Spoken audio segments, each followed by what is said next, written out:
Hello everyone and welcome back to another breakdown, and this time we're going to talk about the song Music is Math by Boards of Canada. But before we do, if you haven't already, make sure to like and subscribe. This helps the channel a lot. Okay, let's go. A little trivia to the song Music is Math is the second track featured on the second studio album released in 2002 by Boards of Canada named Geogatti.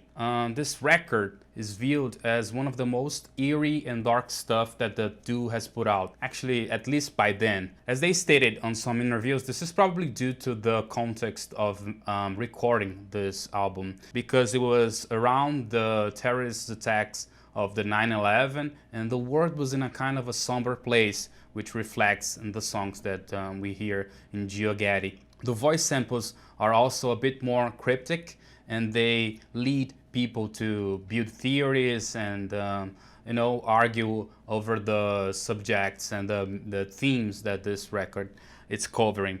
Mostly, I guess we could argue that Geogatti is dealing with themes like religion, cults in general, and I think science also. A lot of numbers involved in this record. The song we are covering today, Music is Math, actually embodies most of the themes that we see on Geogatti. Not only the cult, religion kind of stuff, the paganism and all of the theories around numbers and things like that, but also the sounds. They are so much more weird in this track than on their previous record. Even more weird because things were not so common on the Music Has the Rights of Children. But yeah, that's it. In today's video, we're gonna discuss the song structure, the instruments, the sounds that the duo used, and how they formed the song, how they arranged all the elements. And we are also gonna try to recreate our own version of the song to practice the ideas that we may get from analyzing this song. Okay, so let's dive into the song right now. Let's go. So yeah, let's start things talking about tempo, as we usually do here on this channel. This song is a down-tempo song. I think we could safely say that most of Boards of Canada's songs are down-tempo, and I think they have a preference for slow-tempo songs. They're not so much about the hype of a fast beat and stuff like that. So this one has a BPM of around 100. It has some variations here at the beginning, but I think we could say that through most of the song it's 100 playing, and I think that's it. I mean, let's check it out with the metronome.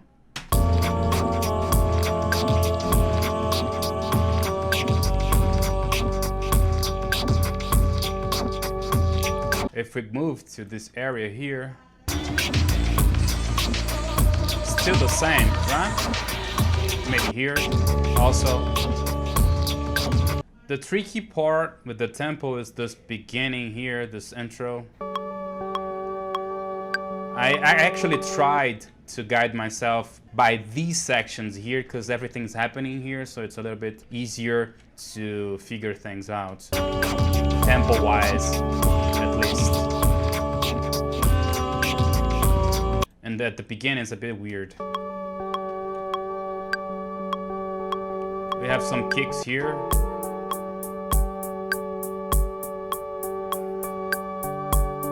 Okay. If I delete the automation that I had put, let's check it out. It's fine. But then it gets a little bit maybe behind. Okay, that's why I had to automate this, just to make things a bit more tight and accurate, I think. But I guess we could fairly say this is 100 BPM song. And there is an interesting thing here. I don't actually talk so much about time signature, but in this case, it's interesting because it's a 5/4 song, which means that our loop, it's 5 bars long, okay? We'll be talking about that a bit later, but I thought that I could mention this here because it's an interesting example of a 5/4 song. But yeah, I guess that's it about tempo, okay? We're gonna talk about this 5-bar thing when we talk about the chords and how the chord progression of this song works, okay? So yeah, reset on tempo. Let's talk about let's review a little bit of the structure of this song. Right, we have this tiny intro here It's just a synth doing kind of a pedal point, which is an interesting technique. I'm not sure if everyone's familiar with the pedal point, but for whoever isn't familiar with the pedal point, and it's actually when you play a chord or maybe just an interval or maybe one note, and then you hold it through the whole song, actually the majority of that song, and everything that happens over that pedal point, over that note or chord, it's gonna be affected by that underlining harmony, so to speak. Okay, I'm gonna demonstrate here what happens in this song a little bit later, but if you can check it out, just this little piece here, there is this continuous pad happening, which is our pedal point, while the keyboard is doing some chords and some more notes, some different harmony, and that's what's a pedal point. And it's fairly common amongst drone music, where you have an instrument that's playing continuously through the song, doing maybe one note or maybe one chord or an interval, something like that. And that's what happens here in Music is Math. Okay, so we have this little intro here that's pretty much presenting us what the harmony, the chords that are gonna be here. Right after that, we're gonna have a little presentation on the drums, the beat. We're gonna hear a kick and a hi-hat, and after that, it's just a variation here, dropping the kick right here, and then we're gonna get the kind of a full idea around here. But we don't really start from the beginning. It's kind of the tail of the idea, and it's really gonna start around this area, full real, right now. Okay, so this is kind of the verse of the song, and as I said, it's a 5-bar loop, and we get like 3 repetitions of this 5-bar idea. We're gonna get it once again around this area. Okay, it's a long verse, just repeating this idea, and we're gonna have this last loop here, this last 5-bar loop, and the whole song's gonna morph into something a little darker and somber. It's a different synth and a different vibe to the song. It's gonna be presented around this area here.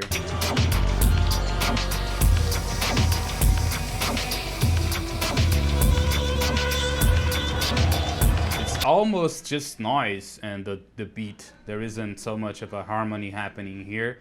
Yeah, and this is gonna just repeat itself until it fades out. Okay, so this is pretty much the structure of this song. I mean, it's just the presentation of the harmony here, then we have glimpses of the beat around this area, we have the full thing repeating around this area, and then we have the what we could call an outro, something like that. That is kind of a really different thing, but not so much, because it's not really developing the same idea. It's kind of a weird thing to do to the song, but I think works a lot here and adds a lot to the eeriness, to the way that this track's perceived as something, as if something sinister is about to happen, or is actually happening. So yeah, this is about the song structure, just overviewing things, and to just understand maybe how this is presented to us, you know, how they show us the material that they had in hands. All right. But let's dive into the song for real now. So first, let's talk about this pedal point that I mentioned earlier. And then I think this pedal point is just doing a D and an A, okay? This is actually a 4th interval, if I'm not mistaken. Yeah, this A and this D is gonna be repeating through most of the song, almost the song in its entirety. It's just gonna drop around this area that I showed you guys, this kind of an outro area. If you check it out, if just gonna show this real quick to you guys. We have it here, here, and it's dying here, it's fading out. But it's coming, it's still active in this area.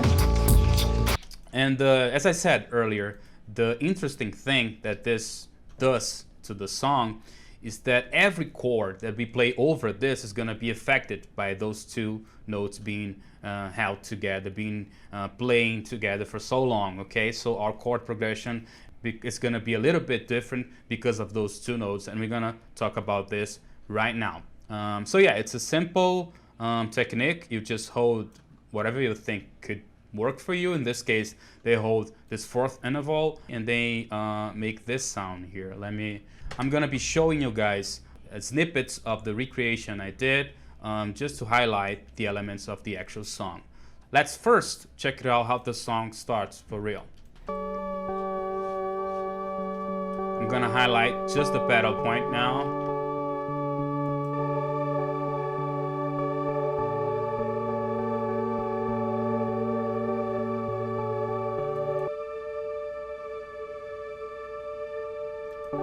There is a little bit of pitch variation here. I'm thinking they record this on tape, and that's it's a thing that could introduce some changes to pitch. And I'm actually using this plugin here, RC20 retro color, that I use to add some movement to the pitch. So it could be maybe sounding a little harsh if we compare them together. Let's hear it. Muting my version, okay, but it's pretty much this interval here. If I mute this, all right,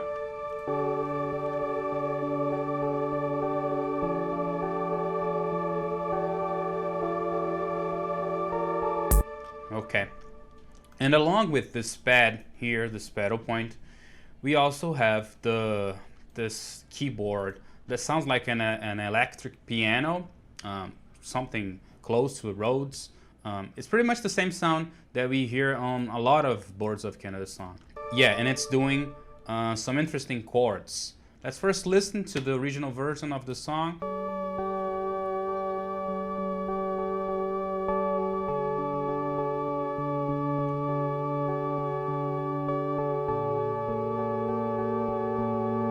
If I highlight it,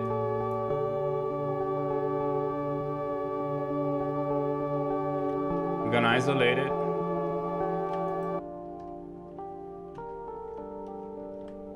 From the beginning.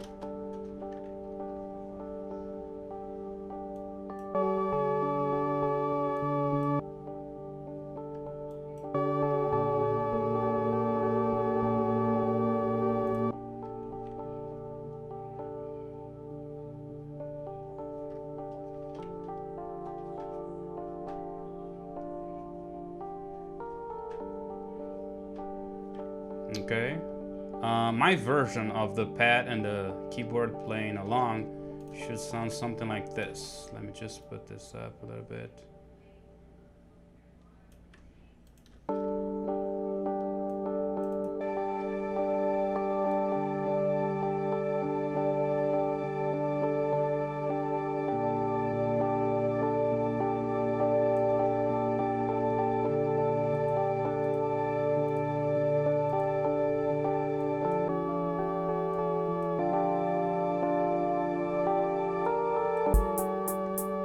Okay, there is a lot of pitch difference here, and I think it's because of the tape that they use. I'm not so sure, but yeah, you guys get the general idea. Those two elements happening together. The pattern that this keyboard is doing, it's something like this. It's something almost like this. The chords are pretty interesting here. They are quite simple, but as the pedal point is happening over or underneath it, things tend to sound a little bit more rich in the intervals and things that are happening here. The first chord is just a G, a D, and an A, and this is actually a G sus2. Could be a G minor because this song's I'm almost sure, I'm positive that is in G minor, but we don't have the third interval here. That should be the B flat. Instead, we have this A here, okay?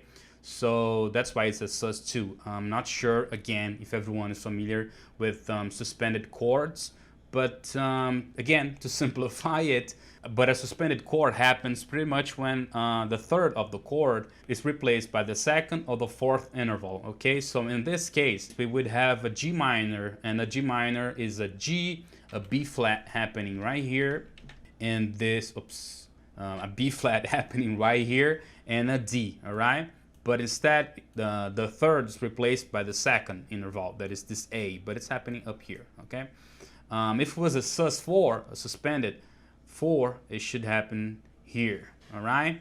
But anyway, it's a G sus2, as you guys can check it out. This first one is pretty simple because the keyboard's pretty much just repeating the same notes that is happening around the pad, that's happening in the pedal point, okay? This is the first chord we have that is holding for a full bar. The second chord we're gonna have, it's pretty much the same idea as before, but now we have this D on the bass, in the bass, and that shifts things a little bit. Now we have the D on the bass along with the G again and an A. This creates once again a suspended chord, all right? Because the chord should be, I'm assuming, should be D minor, with a D, an F, and an A here. But again, we don't have the third that is an F. We actually have this G around here, okay? So this makes the third a fourth, so that's why it's a D sus4. And we couldn't say this is a D minor only because we don't have the third, and that is the interval that it's gonna make us sure that we have a minor or maybe a major chord. All right, the third chord we have here is once again following the same pattern, just changing the bass here. And this time we're gonna have the third that was not present in the first chord. That is the B flat. All right. So it's a B flat over a D, a G, and an A. All right. Now we actually see for real the G minor chord, and in this case, this should be a G minor ninth with a B flat in the bass. Okay. The ninth interval is this A here. Okay. So the A should be the ninth interval. If I could show you guys a little more clear version of the chord, should be something like this.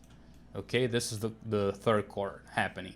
A B flat, a D, a G, and then A. Okay, this A being the ninth interval of the G. All right, the fourth chord that we're gonna be presented is again a D sus4, because it's the same as before, is a D, a G, and an A. All right, happening around this area here. And as I said earlier, the third should be an F, but it's a G, which is the fourth of the D, the fourth interval, and that creates the D sus4, okay, in this case. All right. And the last chord is again a D minor, but in this case, we do have the third interval being an F, but it's in the bass. And now we're gonna have, as we had here, the third present. In this case, we're gonna have a D, an F, an A, and a G. All right, that will be for us a D minor 11 with the bass and with an F in the bass. All right, so that's it about the chord progression. If we can check it out now. Let's hear it along with the original song. Okay, so it's pretty much doing this.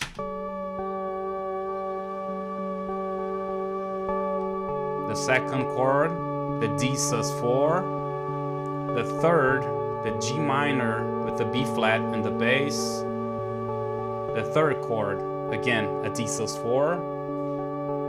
And the last chord, again a D minor, but with an F in the bass.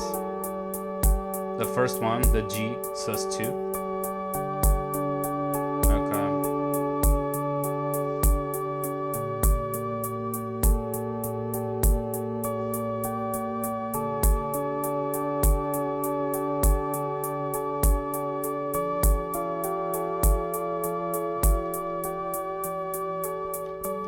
All right, and I guess that from this presentation of the chords, you guys could possibly notice that this is making a 5-bar loop, because on previous videos we actually analyzed some of the Boards of Canada song, and most of them were like around the idea of 4 chords, okay, or maybe 8 chords but mainly 4 chords repeated twice, whatever, doubled. But in this case, we have this and this and this and this and this. Okay, we have this uneven time signature, which makes things a little bit unbalanced, a little bit off, you know, weird.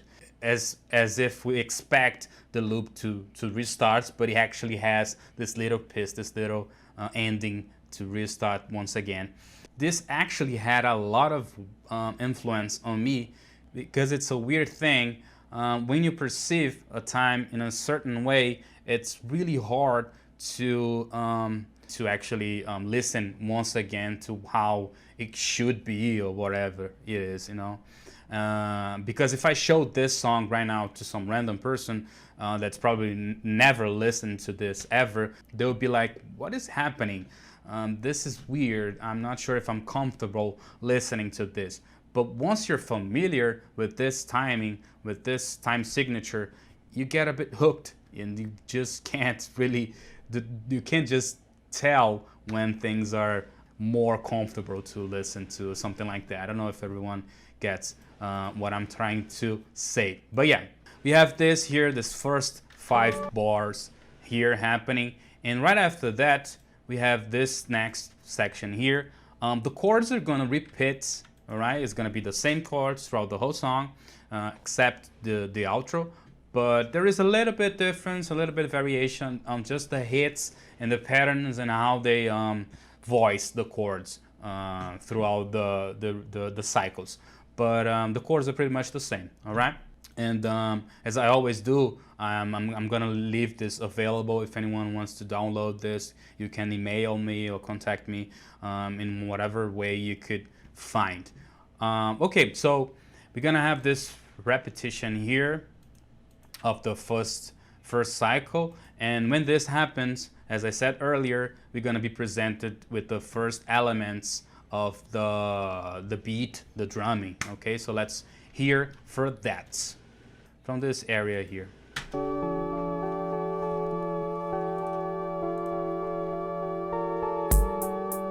We get the kick and the hi-hat.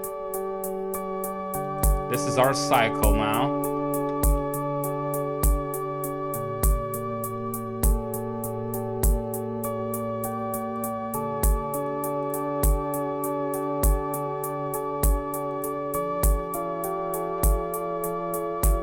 Silence in the kick. It's a weird kick pattern, man. I've been associating Birds of Canada with the boom bap kind of rhythm and hip hop feel, but this, it's a bit different. I don't know if I can recall any rhythm. It's not complex or complicated, but I can't really make any relations to any rhythm, I don't know, genres or things like that. But the hits are those. The hits are these happening here.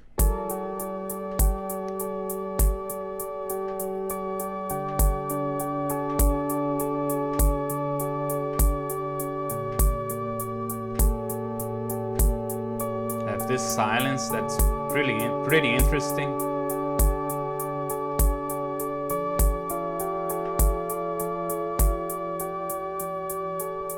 Okay, I just to make things clear, I have these other layers here, but they're doing the same thing. It's just for a production point of view, I had to make things a little bit more thick, a little bit thicker and heavier, just to make the kick sound closer to the original song. Actually, let's highlight the kick here.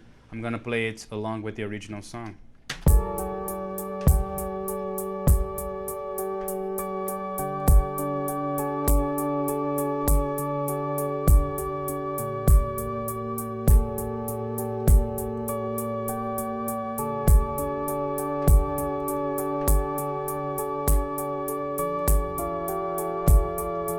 So it's not, as I stated, it's not really predictable, but it's like this. I mean, it happens like this 3 hits happen, then we have this little silence, we have another 3 hits, and then 4 hits, and a little silence, and then 3 hits, 4 hits, a silence, and things starts once again in the same pattern. okay? And the hi-hat's a little bit more conventional. It's happening on every 8th note on this 5-bar cycle, okay? So let's highlight the hi-hat and play it along with the song. Okay, let's listen.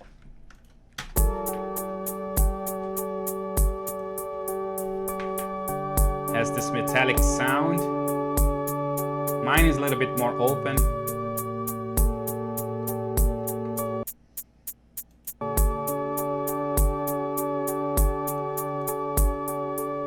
It's pretty simple. Drops the kick, just the hi-hat. We have this great sample. Okay, around this area we have this sample. It's someone saying the past inside the present. I tried to look I tried to find the source of the sample, but I have no idea. But again, this adds a lot to the eeriness. This adds a lot to the cryptic vibe of this track, of this record. And this actually reminds me that I skipped this little sample here at the beginning. I'd like to talk about it because it's so hidden. It's so underneath everything in the intro that it's I'm not sure if everyone is going to catch this one. Okay, so let's hear for this just a moment, and then we get back to where we were. Okay, let's listen to the original song just at the beginning here.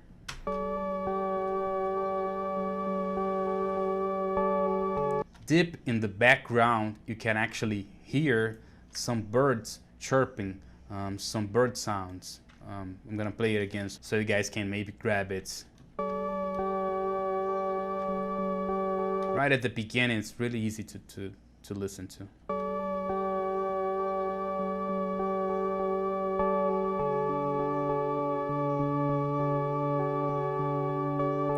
These kind of textures are really good to implement to make your song feel alive, organic, and have some kind of a life of itself. It's interesting and adds an ambience, adds like a place where your song is being played, where it's happening. And also in this case, Boards of Canada are known to produce their songs in a country place, I don't know, amongst trees and forests, and they endorse nature into their songs. Here we have a great example of that. And this is important because this element here, this sample, it's gonna be again happening throughout the whole song, especially at the end. It gets real noisy and weird, and we're gonna be talking about it again a bit later, okay? But getting back to the sample here of the past inside the present, it's happening here. It's gonna happen once again there, but that's it. It doesn't really happen ever again for the rest of the song. So let's check it out once again.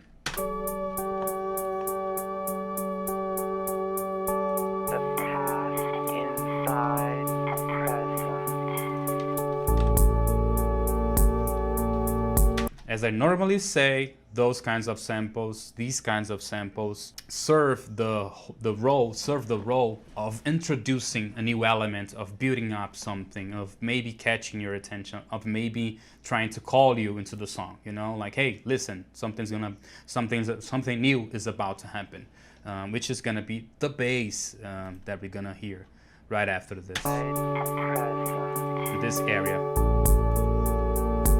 It's cool because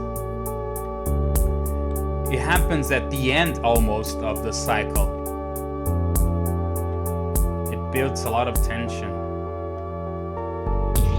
We have the drop of the kick around this area, which gives us a little bit of a tension. And we have this sample, as I showed you guys. And this serves a lot the purpose of build up, of create attention, creating something, some feelings, some sort of something's about to happen in the song. This is interesting because it happens almost at the end of the cycles. at the end of the loop. Okay, so that's an interesting effect that you guys can do. Most of the time we tend to put the bass on the first impulse of the loop of the song, okay, but in this case it enters at the end here, but it serves this purpose of building things up. All right, so let's check it out once again. The kick and the bass, the long, and we have again this little drop right there, around this area there.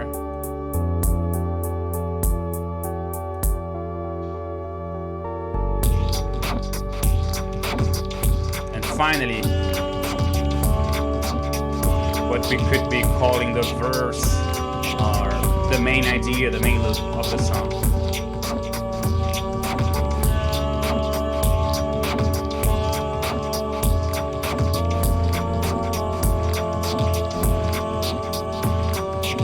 So cool, man, and so many things happening.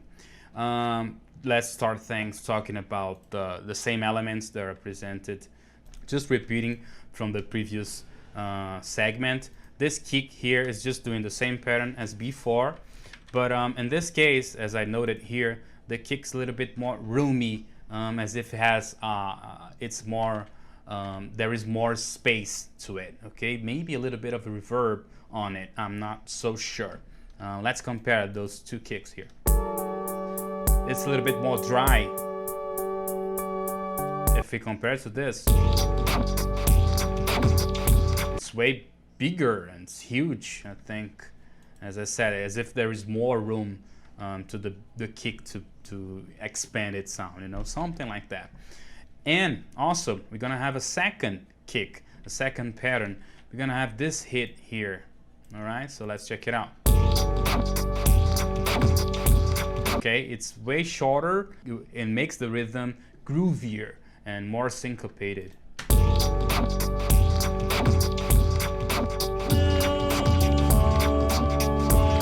5. Let's highlight it. The kick along with the original song should sound something like this.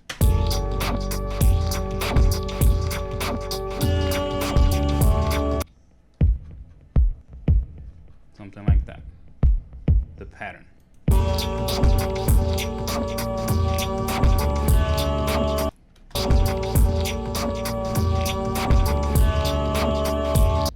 Interesting. I think there is a hit here that I didn't really catch. Let's hear it once again.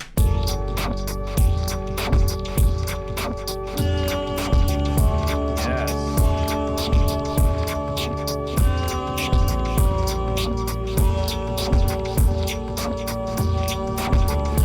Yeah, for sure. There is a hit here.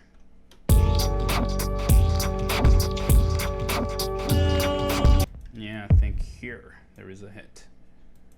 And so it should be more continuous.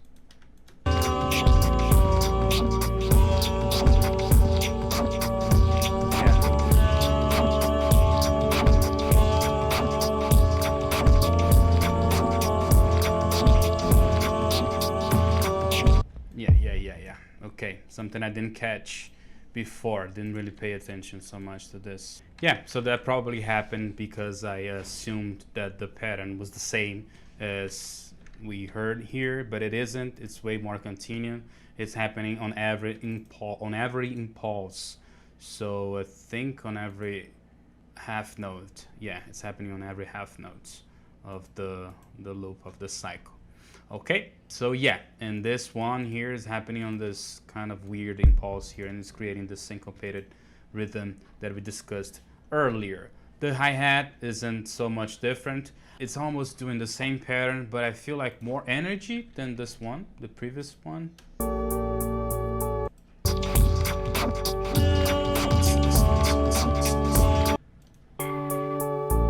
It's almost the same, but I guess the sound is different.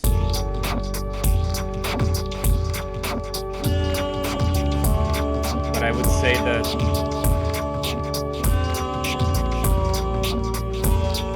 I don't know, this one is happening on every 8th note, right? And this other, maybe there are like 2 layers of hi-hats happening around here, When I recreate it, I actually put a delay on the second one and created kind of this 16th note vibe to the hi-hat, sounding something like this. But I guess it's just the 8th note.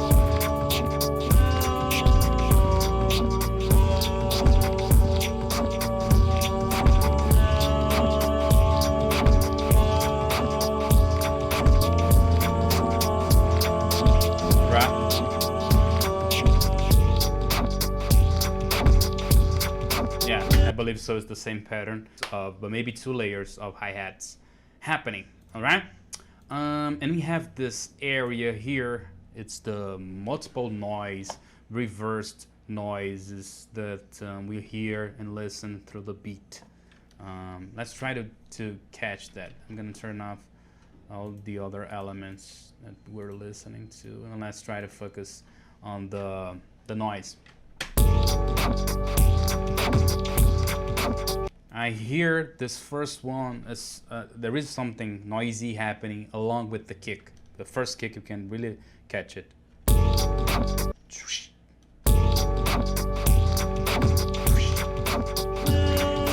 So I hear this 3 hits here.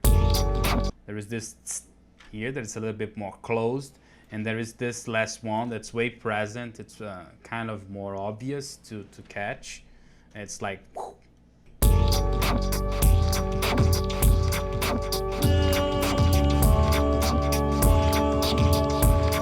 And then it morphs, and we have this around this area. There is something kind of like a snare.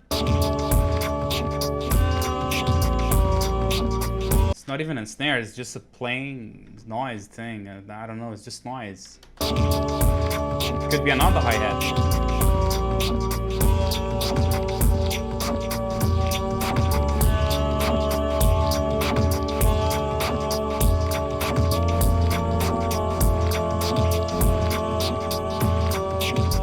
But as I am listening right now, the kick is weird, as I showed you guys, but not so much, actually. I mean, it's pretty continuous, and I think it's just like doing 1 2 1 2, like a kick on the 1 and a snare on the 2, and then following the pattern with the kick on the 3 and the snare on the 4. So 1 2 1 2, kind of a, I don't know, a basic rhythm with the kick and the snare. If we would strip down the elements of the drums, I think it would actually be sounding actually pretty simple. But as we have so much noise and stuff happening, it gets a little bit more complex than that. Okay, I'm gonna highlight it. Let's check it out.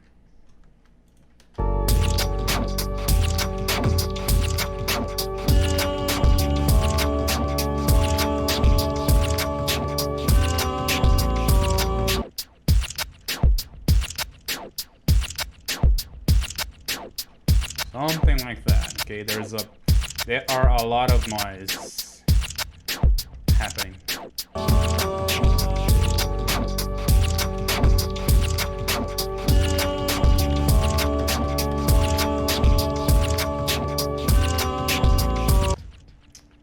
It's almost like that, okay? My recreation. I couldn't really put so much layers here, like, because there is so much noise, so many things happening. It's tough to figure out, but I tried to recreate it a little bit close to what is happening on the actual song. Okay, and I believe it highlights the main elements, the main idea. Okay, but yeah, I guess that's about it for the pattern of the beat, the drumming. We didn't really discuss this area here that the bass enters. In this case, this bass is doing the following pattern here. I'm gonna get back to this, but first, just to understand it, this bass is doing pretty much what I showed you guys early on the chord progression. It's doing a G, then going to a D, a B flat, a G, and ending things with an F. Here, it introduces itself with a B flat, and then goes to a D, and then an F, okay? It's just this area here, as if this area, it's gonna be played there and creates that little tension that we discussed earlier, okay? That little build up so that we get presented to this beautiful melody and this new segment full of noise and everything happening all at once, all right? So yeah, this is the core, this is the progression of the bass. There is an interesting thing about this bass that I wanted to discuss with you guys right now, and involves the time signature, the tempo discussion that we already had earlier. And it's a thing that I still don't understand so much about it. Let me just turn this off. So this makes me a little bit confused. As I said earlier, I thought this was a 5/4 song. I'm not actually even sure. I've been saying that this is a 5-bar cycle song, but could be 10 bars. I'm not so sure. I'm not so good at counting tempo in this manner. Okay, but what I wanted to point to you guys and discuss is this little thing here, this hit right here. Because we actually, almost all of the time, what I see on songs, what I see happening in songs, is that the bass, it starts along with the kick almost always, okay? But in this case, we had a different, an example of a different situation happening here. So let's check it out. Can you guys check it out? I mean, visually it's obvious. The bass starts here, and then the kick hits, the kick enters. It's crazy. But I think you guys can catch it. It's like there is this low frequency right before the bass hits. And that's gonna be happening again and again. Right here, the second hit on the bass is gonna do the same thing. So the bass, then the kick.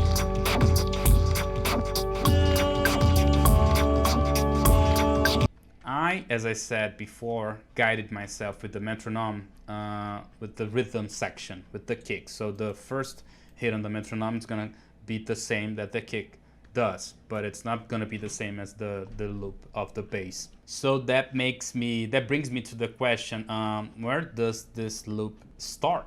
Is it when the bass enters? Is it when the kick enters? If it is when the bass enters, then what does it tells us about the time signature and the tempo of the song? You know, it's tough to understand that. I made this simplification of assuming that this is the loop because it would be a little bit more, I don't know, it would be easier if I just assumed that the kick, it's gonna represent the first hit on the metronome, on the click, and on the loop, the start of the loop, because it sounds almost like that, but I'm not really sure. So much so that the chord progression here is actually aligned with the bass, not so much with the rhythm pattern, so to speak. But yeah, maybe it's just, I don't know, maybe they are omitting, maybe they're not showing us something. Maybe this is not maybe this is an uneven kind of a song time signature thing. I do not know. I have no idea. I am actually trying to do this to understand it, and you know, as I was transcribing it, I had quite of a hard time to understand it, and I thought, you know, I'm gonna make it the way that I'm hearing it. I would love to analyze it and maybe give you guys a solution and answer for that, but I'm not so sure. I would love to hear actually some of your thoughts, if you have any, about this. Maybe I'm just reading things wrong. Maybe the time signatures totally different than what I'm hearing. I'm not sure, but yeah, this is an interesting thing. At least we get the technique of maybe starting the bass before the kick for some effect. In this case, it's such an unbalanced, such a weird track. It feels like there are no rules for this track. You could do anything pretty much, which maybe justifies the outro, okay? But yeah, I mean, ignoring that factor, we have this progression here, as I showed you guys before, just doing the bass of the chords that we discussed earlier, all right? And in this section, this pretty section here that's presenting us the whole idea of the song, we're gonna have also the melody, this vocoded melody. It's kind of a someone singing. I've researched it, and some people argue that maybe someone singing "We All Fall Down." I'm not sure if I'm listening to this content, but it's a beautiful melody, and the vocoder that they use in this area makes everything so robotic and interesting that you know, makes you intrigued to listen to it. So let's check for that.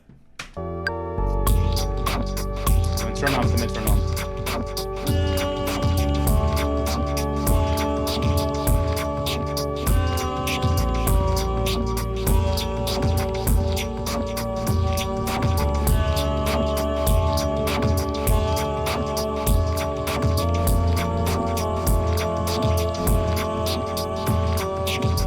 So cool, man. I'm gonna highlight it.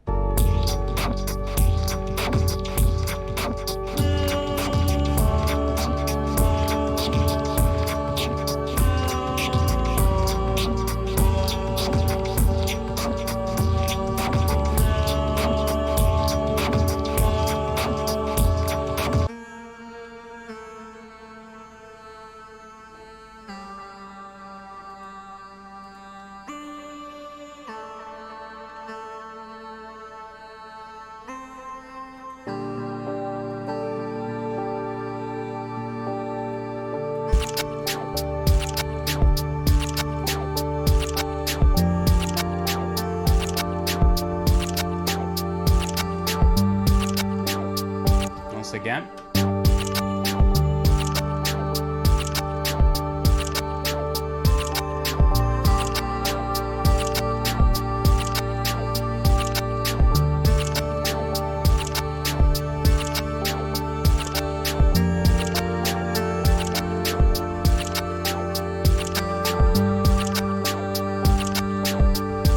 I like this melody so much. Like, I could be playing it over and over. But yeah, let's discuss why maybe I like this so much. The notes here that we have are pretty much in the scale of a G minor, and it's a D going to an A, a C, a G, an A B flat, an A, and a G to end things. All right. I reproduced this. I recreated, and with this synth here.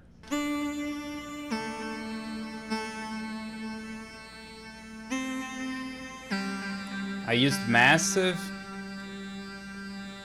and I used the wave called M-Talk. It's a wave that tries to, I don't know, to mimic the human voice somehow. And you know, this is obviously used. The original was obviously using a vocoder and someone singing something. And they manipulated and created this great phrasing, this great melody there. And I also did some vocoder along with this synth. They now sounding together. Should sound something like this.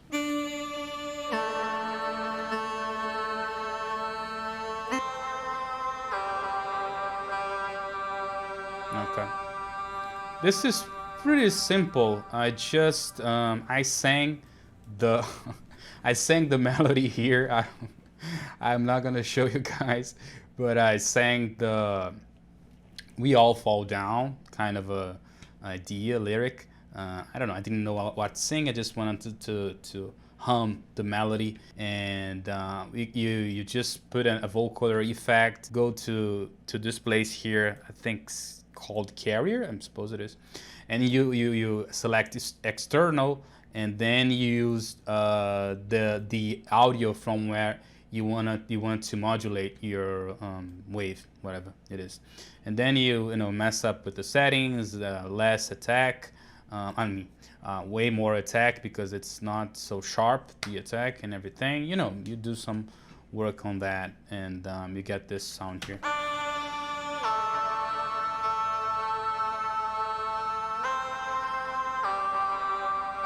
And then I just put this same just to make things a little bit bigger, I don't know, louder.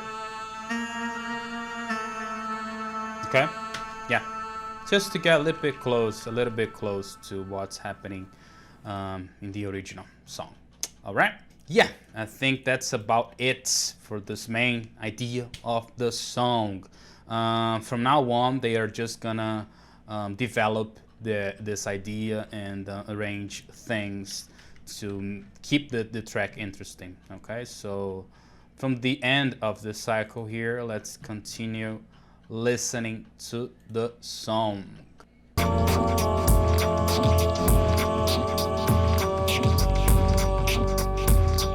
Once again, we have the past inside the present sample, all of the elements happening.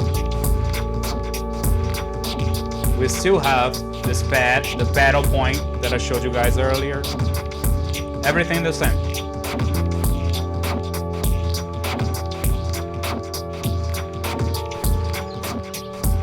Right here. But the difference will be in this area here. You can actually, I'm gonna compare this area here, that in this case, in this segment, we have a lack of low end of the heaviness that the bass was doing to the track, that the bass was adding to the track. I mean, let's compare this. Like something's gonna be dropping here.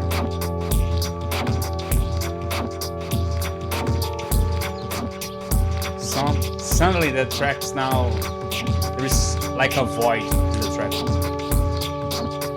And that makes us perceive the birds chirping, the sound of the birds clear in this area, in this segment, this section. Can you hear it? Now it's way present because some of the elements are now muted.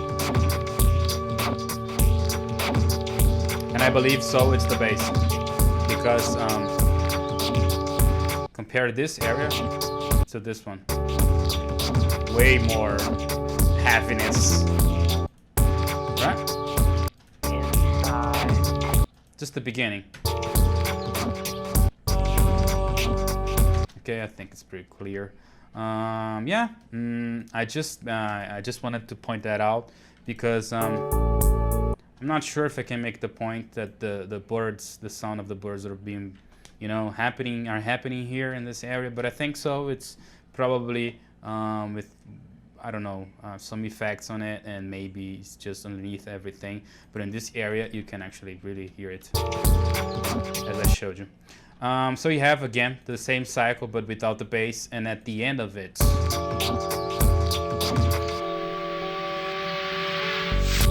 a drop on everything, and a little noise sweep, a little noise build up, a common technique that most of electronic producers, of electronic musicians do. It's pretty simple. You just have some white noise, and then you filter it, and then you sweep it. I mean, like, how can I explain this? You take some of the frequencies, and then you filter some of the frequencies, and then you release it. I'm gonna show you guys how I did it. Just recreate this. So the sweep should sound something like that.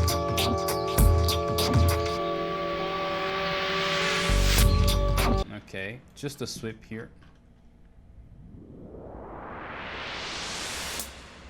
Now the original.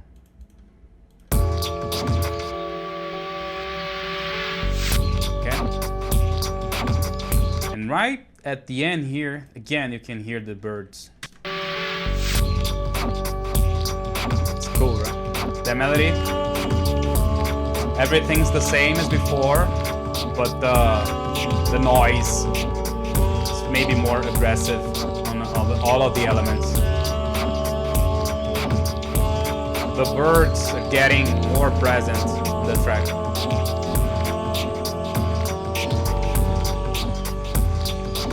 We have this cycle, Then again, a repetition of it. The birds, the sound of the birds are gonna get, you know, some bit reduction, some noise, and some distortion, and it's gonna be sounding weird and more weird as the track evolves and develops and gets towards the ending.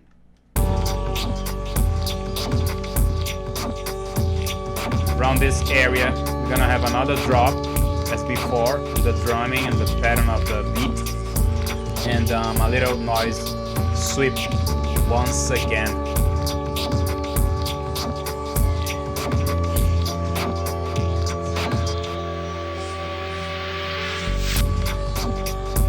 The same ideas before, the drums, same bass, the chords are maintained, the chords are the same too, maintained.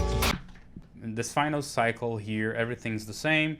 The bass is doing the same notes, and we have the same, almost the same pattern on the drums. We only have this kind of a more of a crushed sound on the birds, on the sound of the birds. And yeah, and we're gonna have some noise being filtered and, you know, all kinds of effects and textures to add more interest to the track to get to the point where we are presented with the outro. So let's hear this final cycle here of the main idea of the song.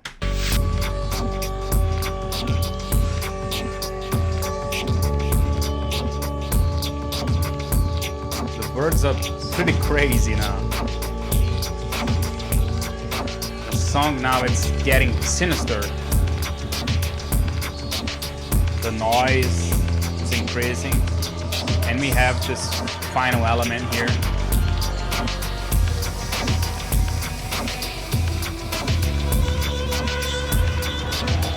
Okay, we pretty much just have a fade out here on the pedal point. Finally, it's gonna be dropped, and we're not gonna listen to it from this area on. It's gonna be fade out along with the keyboard in this area. Let's go from here. Check it out how everything's gonna be fading out. But I know it's played through the majority of the song. It's gonna now be replaced by this synth here. I decided to call it Synth Ghost because it has this little vibrato thing, and the notes that this kind of a synth ghost is doing is a D, a B flat, an F, and a B, okay? This B here may be the responsible, may be the cause for the more of a, you know, this darker, sinister vibe that the track gets towards the ending. I mean, things sounding off and odd and weird at the end, especially.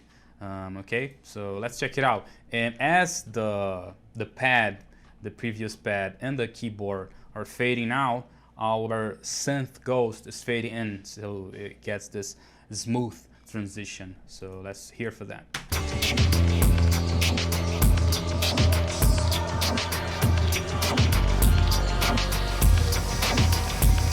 I'm not even sure if it's a synth.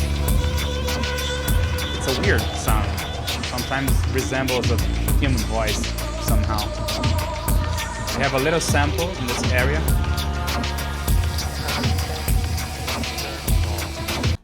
In this area, some argue that could be a voice of someone saying careful. In this area, I have no idea.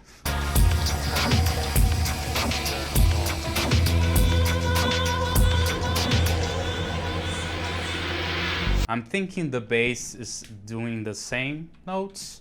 I couldn't really figure out the progression of the bass, I mean, the notes. So I'm thinking it's doing the same thing. The G, the D, the B flat, the D, and an F. But I think it's dropping this first beat here.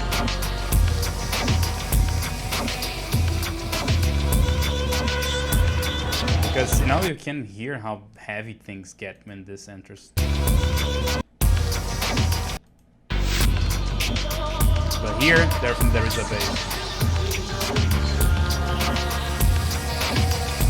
And we have all this noise happening, this this hiss kind of effect.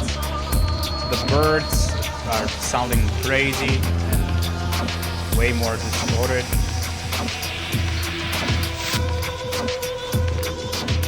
I'm gonna highlight now this kind of a synth ghost that I'm calling, just so you guys can check it out a little bit. It's sounding something like this.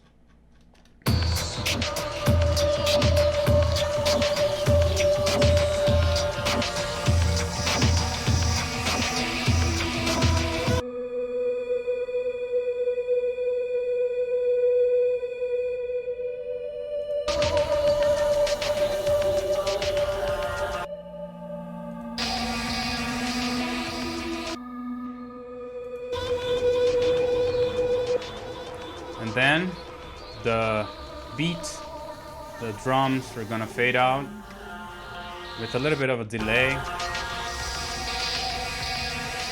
Okay. They were holding the same pattern as before, I believe so. They just fade out. You have this noise, this weird sound, and this kind of a synth ghost.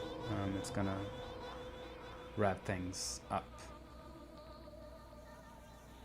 Okay, I think that's about it with Music is Math by Boards of Canada.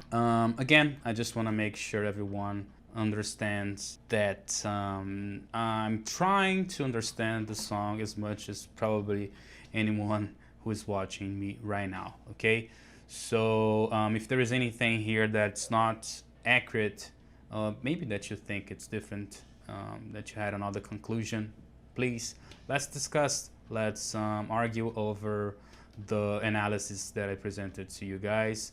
I hope this helps, and I hope this could be of any help to anyone trying to produce their own tracks.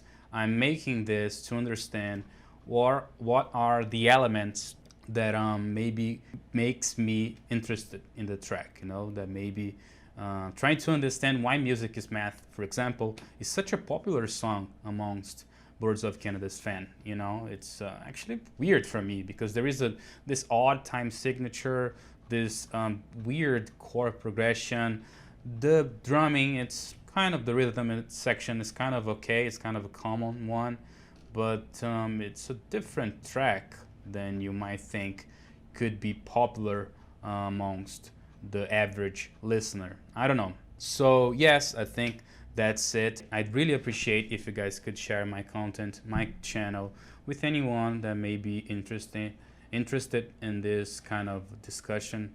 Yeah, I did this recreation here, and I'm gonna leave you guys with it. All right, so you can check it out. All of the elements in a more of a simplified version of the song Music is Math by Boards of Canada. Once again, thanks a lot for watching. Until the next time.